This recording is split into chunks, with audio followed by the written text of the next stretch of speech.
Hi, everyone. We'll just be starting in a few moments.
Good afternoon. My name is William Martin, and there I am. My name is William Martin. I am the Vice Chair of the Associates of the Boston Public Library, and I'd like to welcome you all this afternoon. The Associates of the Boston Public Library is an organization devoted to the conservation, preservation, and digitization of the special collections at the library. But more than that, because we like to look forward as well as back, we are devoted to every year sponsoring the Writer in Residence program, which gives us the opportunity to provide a stipend and workplace for one young writer working on a young adult or a children's book, and that young writer gets to finish that book. And one of our proudest accomplishments, I would say, was in selecting Jennifer DeLeon, our guest this afternoon, selecting Jennifer DeLeon in 2015 to be our writer in residence. She has now finished her book, Don't Ask Me Where I'm From. It's being published this month during Latin History Month. It is her first novel, and we are very excited to have her today and to be able to honor her in this new virtual way here at the Boston Public Library. And so I would like to now turn the program over to Christine Motti, who is from the library, to continue the presentation. Thank you, Bill. Hi, everyone. On behalf of the Boston Public Library, welcome. I'm Kristen Motti, a programs librarian at the Central Library. Before we get started, just a little bit of housekeeping. Your microphones are muted and your cameras are off. We will be taking questions at the end, so go ahead and type in the Q&A box at the bottom of the Zoom screen, and we'll get to as many questions as we have time for at the end. Our moderator today is Teen Technology Coordinator and Career Educator, Chris Jacobs. I'm going to turn it over to you, Chris. Chris, welcome and thank you. Thank you so much, Kristen. So happy to be here. As Kristen mentioned, my name is Chris Jacobs, and I'll be moderating the conversation today with our esteemed guest of honor, Jennifer De Leon, the 2015 to 2016 Associates of the Boston Public Library Writer in Residence. We were debating, we said not former writer in residence. We wanted to get the year just right. Jennifer, welcome. We are so happy to have you. I know that we wanted to sort of kick things off and get right into gear with this amazing work that you've created by allowing you to share a little bit with the audience who may or may not have a full awareness of what the story is about. I think you're still muted, Jen. Oh, okay. There we go. Thank you so much. I just am so excited to be here and honored. Chris, we're gonna have a great conversation. We are. But the library has such meaning in my life, professionally and personally. I've talked about this before, but the library is the place where my now husband and I had our first date, and he proposed to me in the courtyard of the Boston Public Library, Copley Square. So, amazing. The library already had great significance for me, and then I applied for this fellowship and this residency, and I was just thrilled to get it and have office space in this like Harry Potter-esque office, and have a key. I mean, talk about getting a room of one's own. And I worked on this book, Don't Ask Me Where I'm From, and I'm just like, I almost still can't believe it. I worked on it. Oh my gosh. So the library, I'm grateful to the associates of the Boston Public Library and to the librarians, including Jess Snow, because I was in the teen room all the time, just kind of like, can I pick your brain? Can I get another book? I have a question. And I think that's all part of the process of creating a story. So I'd be thrilled to read a scene from the book. Absolutely. So this comes in, so for those of you who don't know, Don't Ask Me Where I'm From tells the story of Liliana Cruz. She is 15 years old, and she is in a program called MECO, which means that she takes a bus from her neighborhood in Boston to a fictional suburb here called Westburg. And it's a predominantly white school, and she definitely feels like a fish out of water. Until she finds her voice and finds her place. So this is a scene in a classroom with other students where she's typically been quiet in this class because she's like, I don't know what to say or how to say it, but you'll see how that shifts here. All right. For homework in Mr. Phelps' class, we'd read an article on the subject of intersecting languages in the modern world. Now he was asking what we thought about a multilingual society, what the benefits and drawbacks of it were for any nation. As usual, he glanced meaningfully at me. As usual, my heart was beating fast. But this time, it wasn't because I didn't want to share. It was because I did. But I didn't raise my hand just yet. One girl, Erin, also the class president, did though. Mr. Phelps, seriously? Is that a comment, Erin? I'm just saying, this is America and all, and we speak English. So anyone who comes to this country should learn English. I mean, it's not a crazy idea. That's our language. Like if I went to Russia, I'd be expected to speak Russian, right?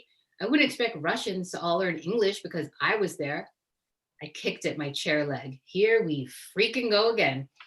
Erin adjusted her hairband. She must have really loved those things. She wore a different color like every day. Today's was lavender, and she still had a tan left over from wherever her family had gone for Thanksgiving.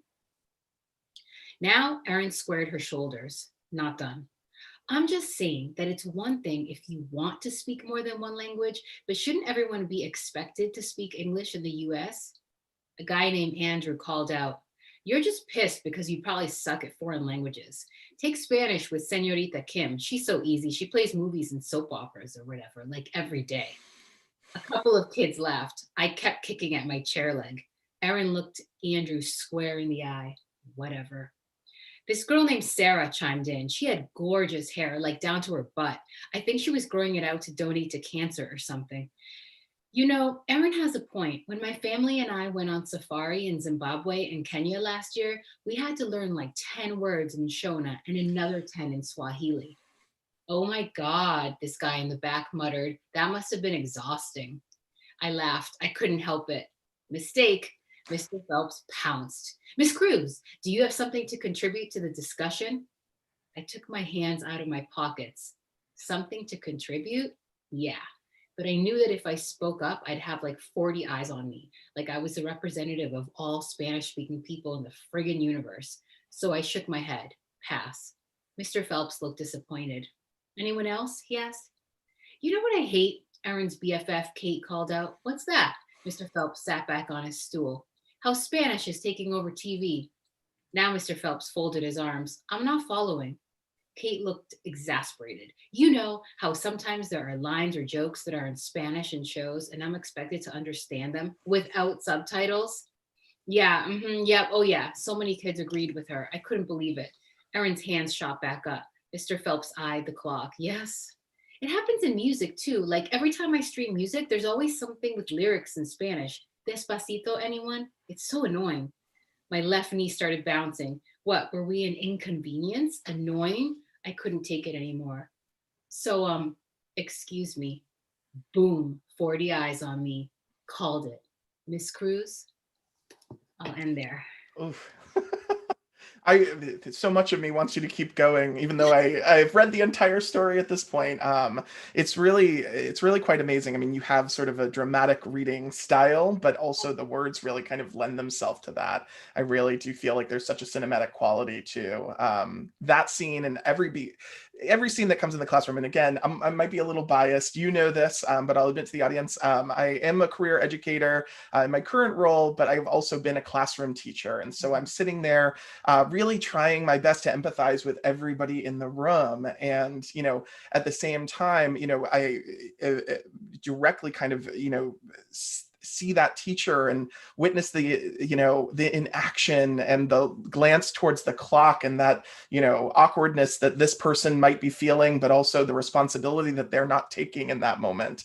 And it's just so interesting. I mean, how you managed to, through Liliana's voice in that scene and in others, give every, character who is at best in that scene alone a little bit of life and a little bit of an identity, because this is a character that does that. And I think it might be most teenage characters to do that. And I wonder, if we can kind of kick things off. I have so many questions about, the grander issues that your novel brings up. But I wonder if, in approaching this from sort of the teen perspective, whether you had an intention to create little slices of life in every, I don't want to say little teenager because that's the wrong word, but in every minor role that, because there are dozens in this novel of little cameos from kids that you never see again, but who feel important in that moment. So I didn't know if there was intention there. Yeah. Oh, I love that. Thank you for noticing that. Gabriel Garcia Marquez has this style where even the minor characters, right? Like you get this glimpse into their like entire other world. Like there could be a whole novel about them. And so I'm not trying to say that I'm trying to be like Gabriel Garcia Marquez. Okay, it's an okay person to emulate. Yeah, but I definitely think that when you're writing fiction or creative writing, that even the minor characters do need to be fully nuanced, even if it's a glimmer, so that the reader can believe the world on the page. And also teenagers, I think, really do notice the world and summarize people in this way. Like they might not remember names, like who was that sub? They're like, I don't know, Miss Thingy, I don't know, but she was the one who gave out candy at the end, those little. Mm-hmm. And so like that's suddenly her identity. Oh yeah, the sub who brings candy. So I don't know, I guess I tried to do that in the book. I mean, I think one of the great things about it is that it makes, I got this really strong feeling throughout that this is a book that does have a target audience, but in fact, anyone can pick up this novel and see themselves represented. I don't know if you feel the same way, but it's in those minor representations of, this kind of dumb thing that this kid said, or this incredibly astute thing, or this notion of empathy that this one kid offers to Liliana. And of course, Liliana herself is sort of the center of this, empathy universe. So we get to know and love her because we see that she is actively being that she's being changed by these environments and by these people, the people who are in her environment in Boston, and then of course the people in Westburg. And it's just, again, I'll quit effusing, but I think it's really, there's a lot for everybody. And I think in particular, and again, not to bias myself here, or reveal my bias, but for adult educators, I think there is so much here. And I wonder, I know that you have had a long and even current history in education. And I didn't know if you could maybe talk to us about how that perspective lent itself to this novel and the teachers that you represent in the novel, or that you write in the novel, I should say. Yeah, no, great question. And I love that phrase, empathy universe, like, I think, yeah, at its core, this is a book about a girl who wants to fit in, and a teenager, a young person who wants to fit in and feel accepted. So I'm glad to hear that you feel like it resonates across backgrounds and ages, and that's like the ultimate goal for me. So thank you. And then as a teacher, this is a book that I really felt like I wish I could have handed it to my students. And in fact, that's part of why I wrote it. That famous Toni Morrison quote of like, if there's a book in the world that you need, that you want to read, but it doesn't exist yet, then you need to be the one to write it. I felt like that very much so here, where I thought, what is the book that I needed?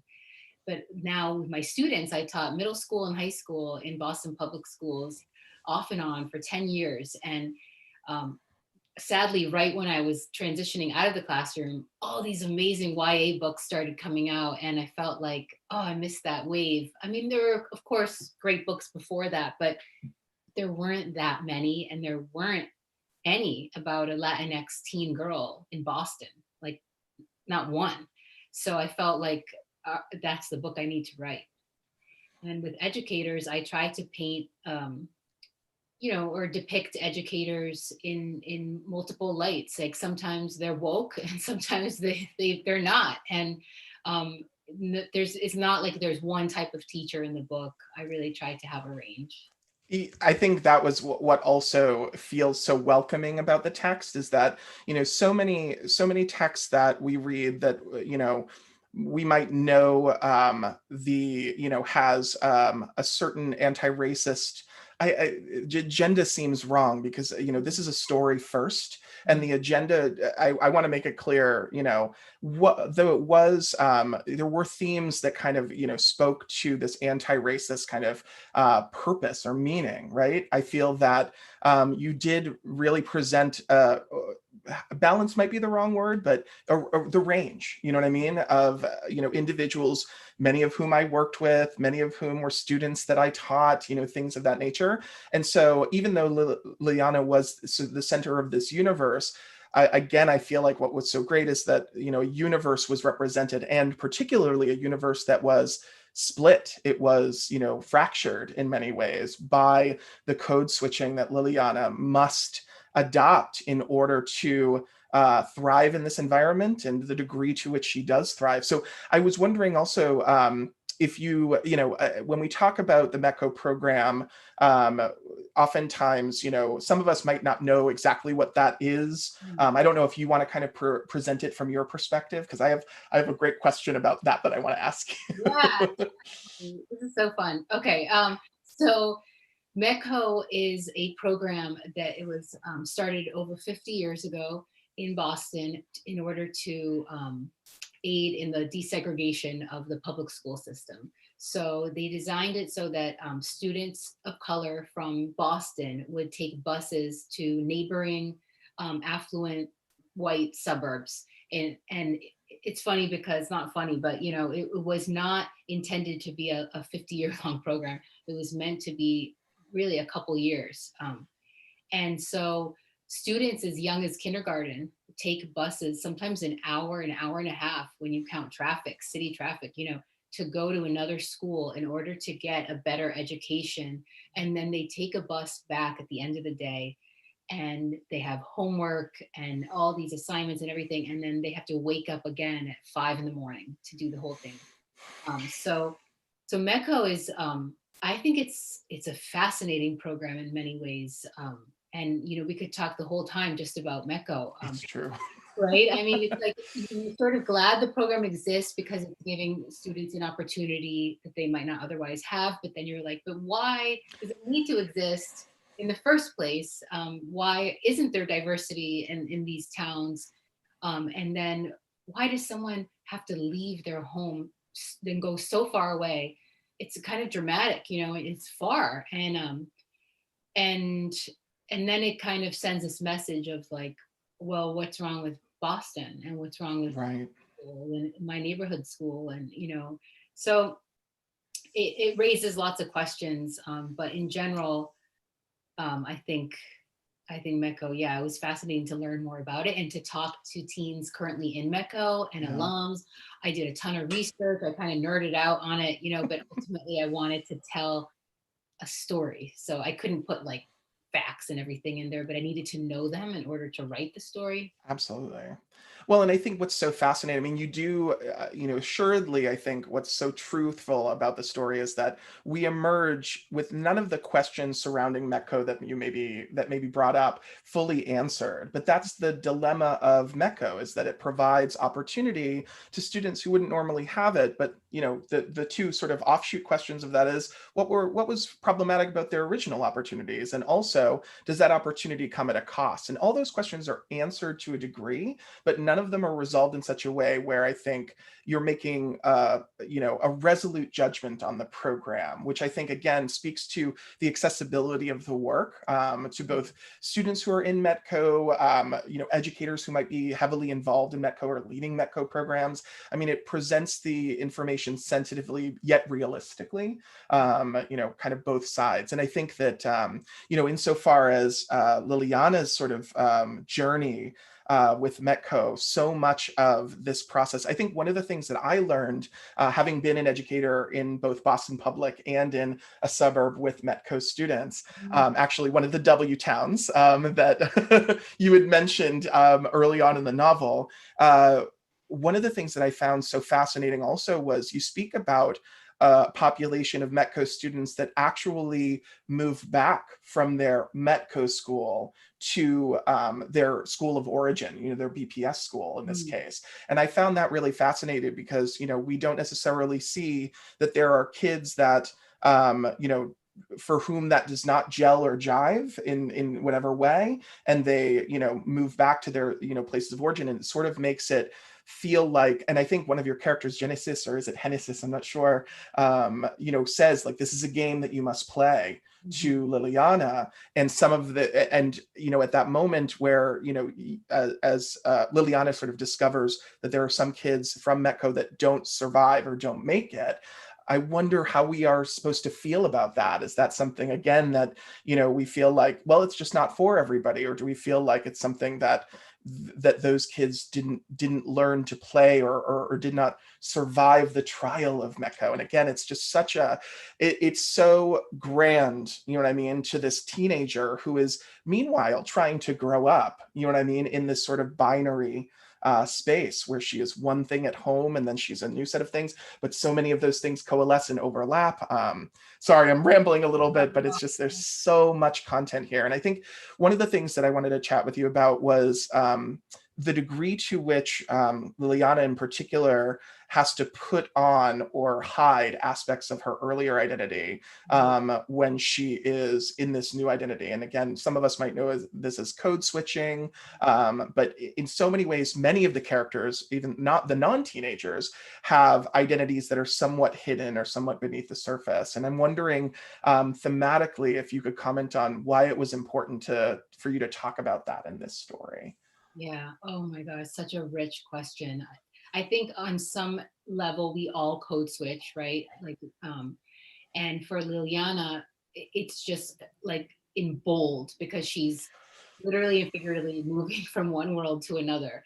So I kind of that wanted her in the MECO program to highlight that, to dramatize that that reality in her life. And so code switching is exhausting and it's like taxing. And I think that sometimes from the bird's eye view, you can look and say, what a great opportunity, because these kids are able to go to these great schools and get a better education and go to better colleges. And like, it's like that kind of view.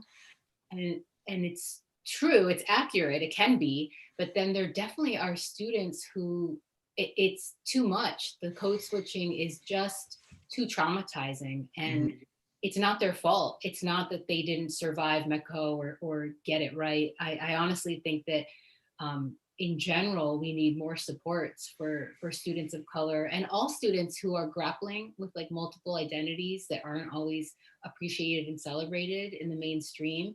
And so there's a lot of work to do, but just on that level of Genesis, Genesis, which both, right? Right. And then she's got the nickname Jen. Yes.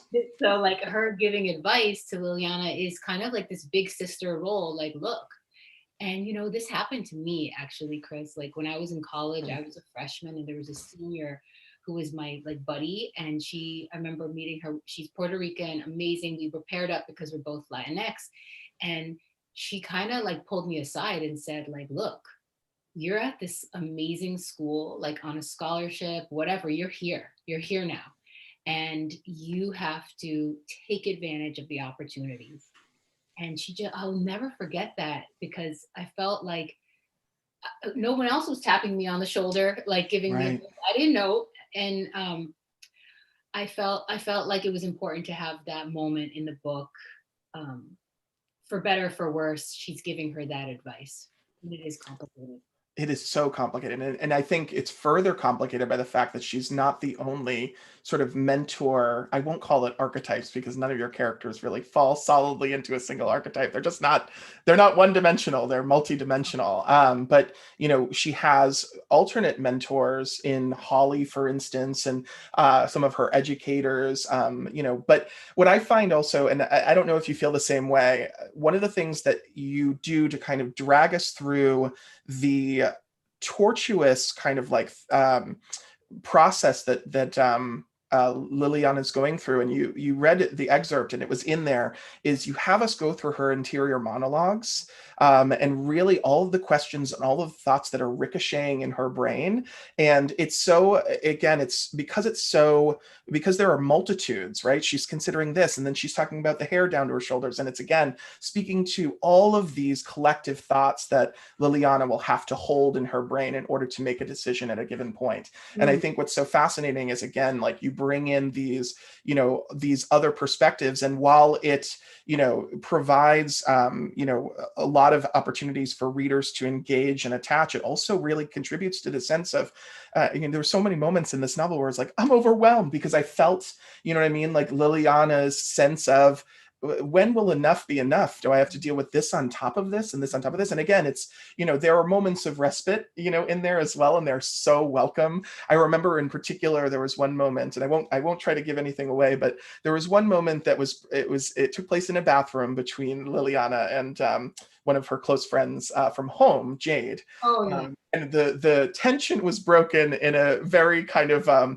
amusing way. And I love the fact that, you were able to also recognize that, this is a character that laughs. This is the character that jokes around. And not everything is mission critical. Even with Genesis and Holly, there is fun to be had. And she's living a full life, which again complicates this even further, and again, I think markedly remaining hidden, is not something. I think that, going on that sort of theme, there are ways that Liliana does not remain hidden, and I think that they were really beautiful the way that they were rolled out. One thing, though, that I will say we had talked a little bit privately about this sort of climactic moment towards the end of the novel, where I believe you as a writer did not hold back, and you presented us with the full truth of a scenario, and it might have been an unfortunate truth. I hope that tantalizes the audience, because it's a real moment. And I love the fact that that truth was spoken, because it felt like it was being spoken to a power that was the audience, because the audience could be anybody, but they should be empowered by this moment.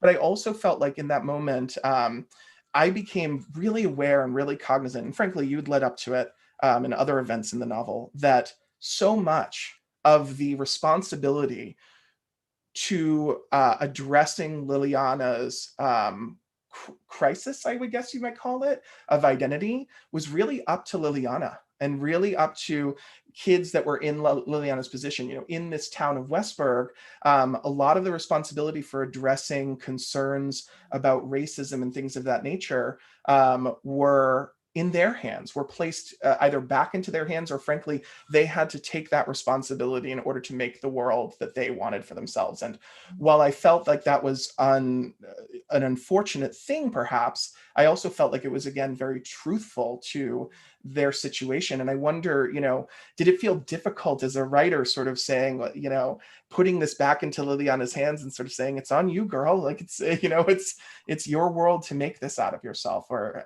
and maybe you can speak to that as an educator. I mean, so many angles to go from. Yeah, definitely. And you know, it's like so hard to torture your characters, like you just want to, like, save them.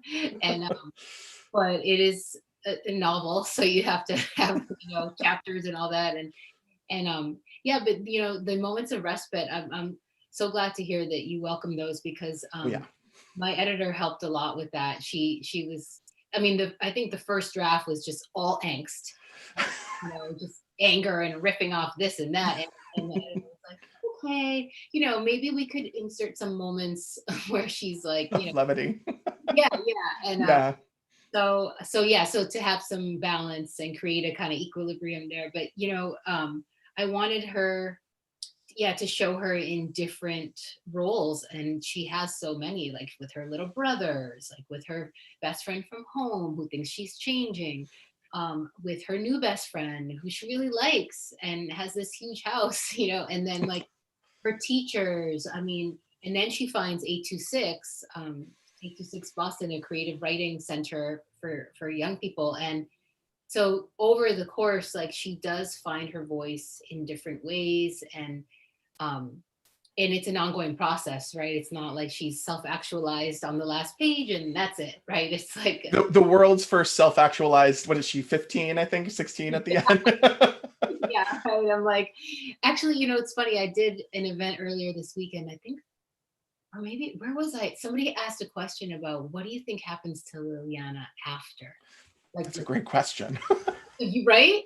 Like 10 years later, or who does she grow up to be? And I'm like, oh, that's such a beautiful, like, forward-looking question, that I'm still kind of like, you know, thinking about. Like, I hope that I feel like she'll go on to college, she'll do all these things, whatever. But anyway, peeling back, circling back to your question, about so many things. I feel like we're covering so much that I feel like I'm asking so much, but I think you're doing fantastic trying to parse out my questions.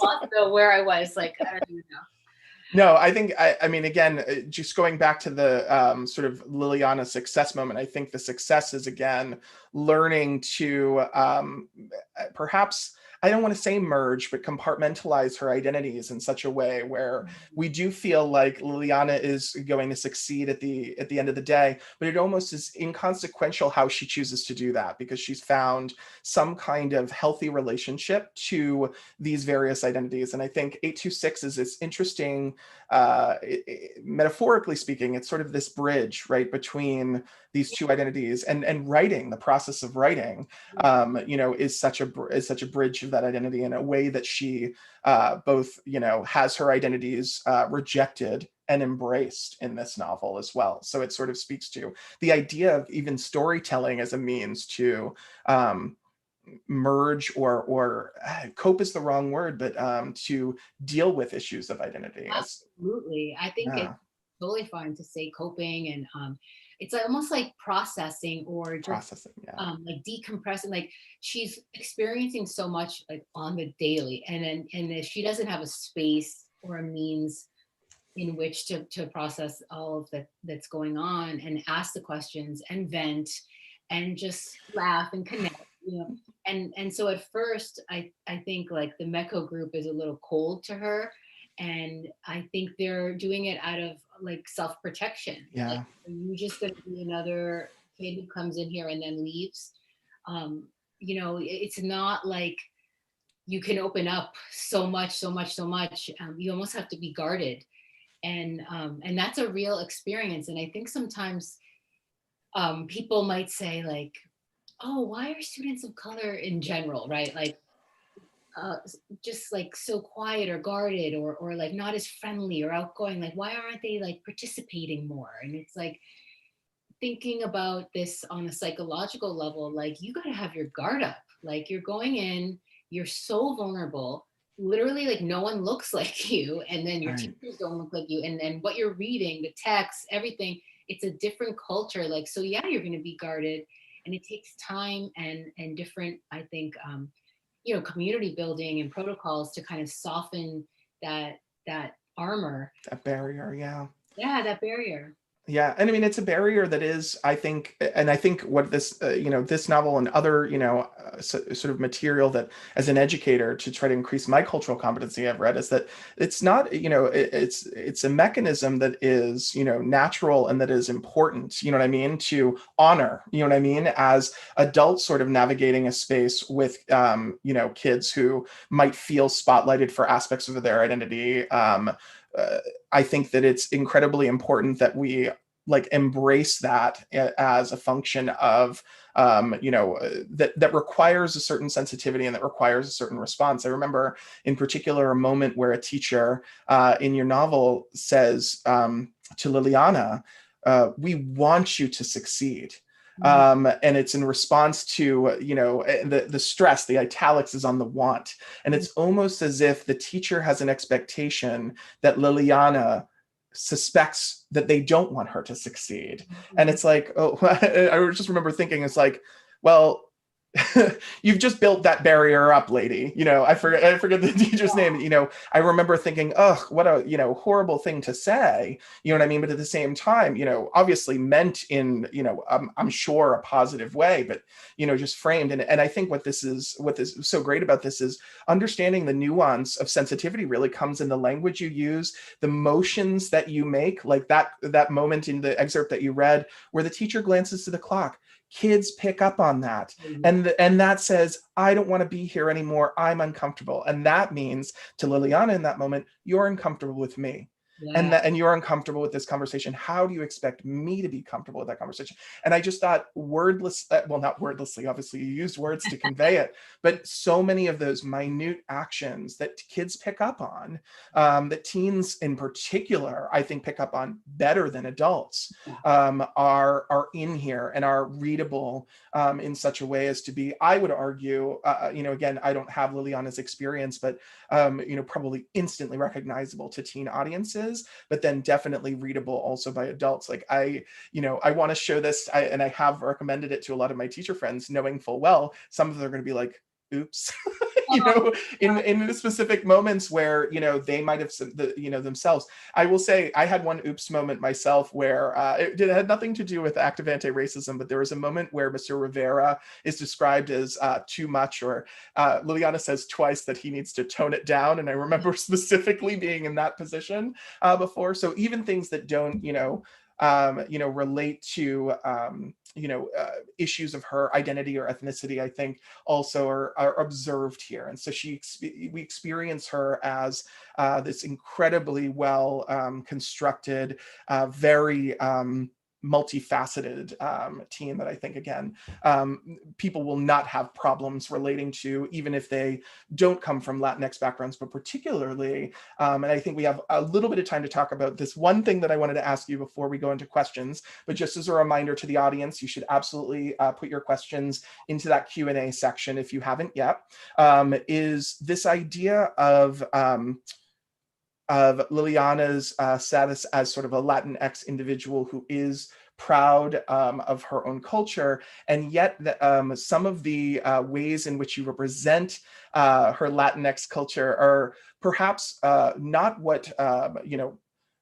not what are expected. One of the first things we learn about Liliana's mom is her penchant for pho. And this idea, and I wonder, and there are a lot of nods to food and drink in the novel that seem to kind of subvert what is expected from sort of like standard Latinx, works, or canonical Latinx works, like those from Cisneros that you also reference in your text. And I wonder if that was intentional, like Dorito Girl and all of these other food references that exist in her world. I want to know a little bit about that if you had something to say. Yeah, oh, that's so funny. Food is life. Yes. And like routines.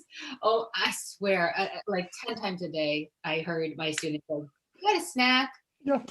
Like, and it's just, or in like school ended, they bolted to the corner store or Dunkin's or whatever, and it's like, so yeah, food is very real. And I felt like with Liliana's mom, I mean, they have rice and beans, but then they also have pho, and she Yeah. loves going to the 88 Super 88 to get these ingredients. And I felt like, yeah, just to change it up a little bit, I don't know, that part of my brain is always kind of on when I'm writing. Like, you think I'm going this way, but we're going this way.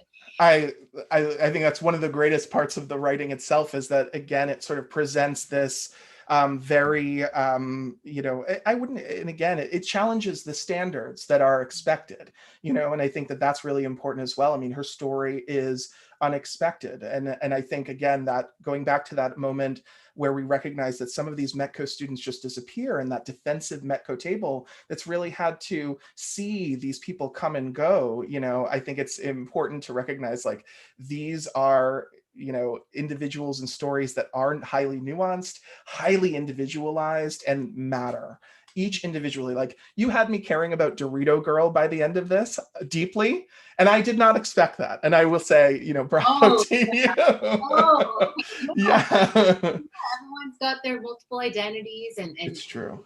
shells, and yeah, that was important for me to have Dorito Girl.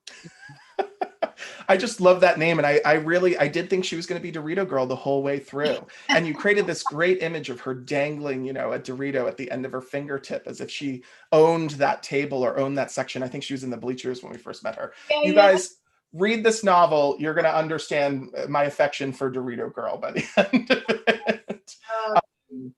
But on that point, I think it's probably reached the time for some questions from our wondrous audience. So I've been getting a lot of them. I'm going to kind of start right at the beginning, if that's okay with you. I'll take a sip of my water first. Oh, yeah. Make sure I get this out. So Dan asks a great question. The anti-racism group at his Episcopal church is planning to read your book together. And he asked, what would you want religious communities to know about racism and Latinx people? Oh, wow, man, starting off deep here. I know. We're going to stick with deep. Okay, all right, yeah. What would I want Latinx? Can you read the last part again? Yes, you bet. So what would you want religious communities to know about racism and Latinx people? Yeah, okay. Well, let's see. Off the top of my head, what comes to mind is that, I mean, I can speak from my experience and my experience with Latinx communities, being spiritual and religious, which aren't always the same thing. Sadly, there still exists, of course, right? Racism. We're not, what's the word? We also exist in the world, and we also have imperfect communities and lots of colorism, actually, I think, in the Latinx community. And there's a lot of work to be done to kind of unpack and unlearn a lot of the lessons we've been taught, a lot of the self-hate that's been perpetuated in our communities. And so Liliana, and her mother's very spiritual, and she, I think, in my mind, she was religious in Central America, and came to the United States, and they go to church here and there, but there's lack of time, and she's working, and she's got the kids, and then Liliana's father, the whole situation there. So she's praying a lot, but they're not in church as much. And I think that, church or any religious space can do a lot and go a long way in terms of helping to have these conversations of anti-racism. Because so many Latinx households that I've been in, you walk into the home and on the wall, there's like a big framed picture of white Jesus. And it's fascinating to me because it's like Jesus is white in their eyes, and everybody has their own notion and definitions, but in this framed idyllic picture, that is what it is. And we could talk so much about this, but in general, I will say that I think the fact that you're having this conversation in this religious space is incredible, because that is a major gathering space for Latinx communities. And talking about these issues there, that's hitting all cylinders. That's all family members, all generations, the kids are hearing it. I think that's amazing. Awesome. Thank you for answering that question. So I've got one of a different subject, actually talking about a little bit more the process from, I believe it was Peter, wants to know about the dynamic with your editor, sort of that relationship. Oh, Caitlin DeLuey, she is amazing. I have just learned so much from her. We went through so many drafts working on this book, and she edits with a green pen, I can tell you that, not a red pen. And she's very much you think you're done and you're just not. It is at the time it's a little painful, but then later on I realized, oh yeah, she's just holding this story to a high bar. She wants every sentence in the book to live to its potential. And that's a gift. That is a real gift, because you do hear about editors who are just, they want you to churn out the books, and they're like, yeah, it's good enough. There's no good enough with Caitlin. She is just in the best way. She's someone who makes me push as a writer. Excellent. Just in something I saw as a supplement to that question, not to get too personal, but did she share any of those experiences with you or anything like that? Any backgrounds that you or any parts of the novel that she identified with or anything like that? Not to get too off track. No, but our very first phone call, we had a great conversation just about these topics. And I felt like she, despite having a very different background from my own, got it, and for me, that was hugely important. I felt like I never had to explain to her why something in the book needed to stay or why it was important, etc. That said, there were moments where she would ask, and we would have a conversation, and it was great because she would say, is there something I'm not getting here? And so I just love that she approached it that way. We're going to talk about this versus cut that scene. I'm no, it needs to be there. I think that's great. Whenever you can have a dialogue, you're able to sort of see the text reflected back to you as opposed to, and I think that's I think the green pen nod is a very we educators really know where that comes from. The idea that red pen is a strike, is an omission, is get rid of this. And so many moments also, and it's so funny because as I've taught creative writing in the past, and one of that, big things, it's a huge responsibility, I would say, as anybody who's helping a writer in their process, right? To really understand what the nature of making every idea, putting the idea back into the writer's hands and sort of saying, why do you think this exists? As opposed to saying this should not exist and kind of just operating on that notion. No, the traffic cop or whatever, she was more like you said, engaging in dialogue. And she publishes so many books that I embrace these themes and issues. So I felt like I was in really good hands, like right away. Awesome. We've got a couple more questions, which I'm trying to parse out as best I can because I've got a lot of stuff coming.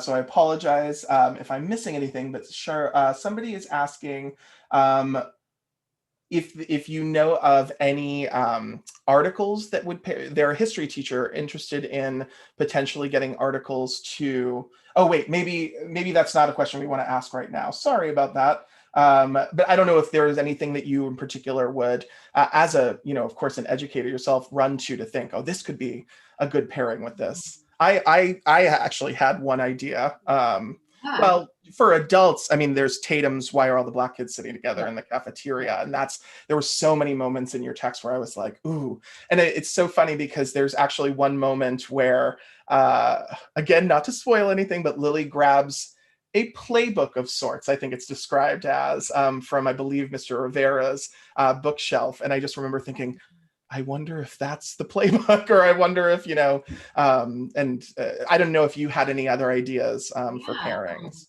Yeah, definitely. And I should probably write these down and put them on or something, because Right. good idea. Okay, so basically, I could see this book certainly as part of a larger unit with a couple different directions. But an article on code switching, I think, is important. I think for everyone to read, not just the students of color, but a nonfiction text. There are so many online on code switching. You can also pair it with watching part of documentaries. There's this one documentary called "Which Way Home," and it tells us, it follows teenagers who ride La Bestia, the train coming from Central America through Mexico to cross the US-Mexico border. It's a heartbreaking documentary. So playing parts of that. There's Enrique's Journey by Sonia. It's in the book too, but Yes. there's also Reina Grande, The Distance Between Us, her memoir. She also has a young adult version of that, which I think is really good for teaching, especially middle school, early high school. Stamped, which Jason Reynolds and Ibram Kendi, they have like a young adult version of it, and which I think is really great because the Stamped, the original, is intense and it's dense and it's a lot, and so like this one I think speaks to teens directly.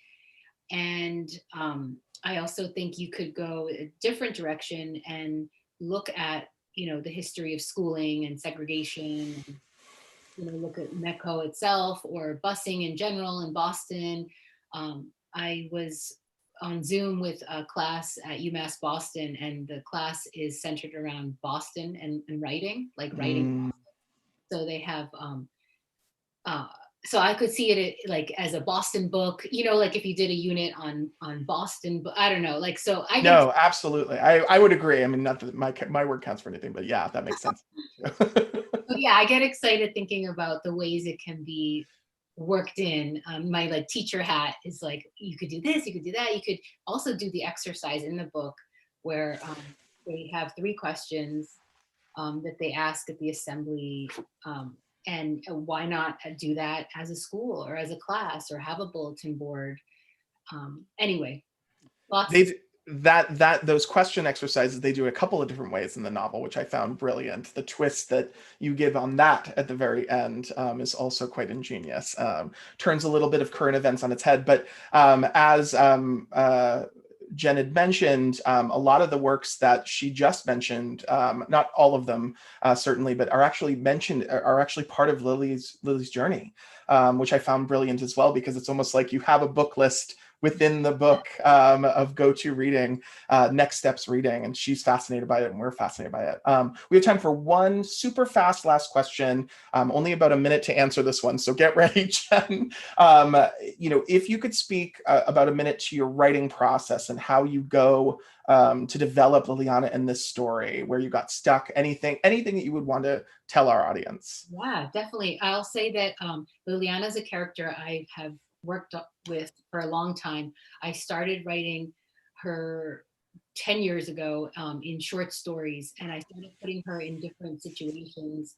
But here's the thing about this book. I wrote it first in third person and set in the 90s.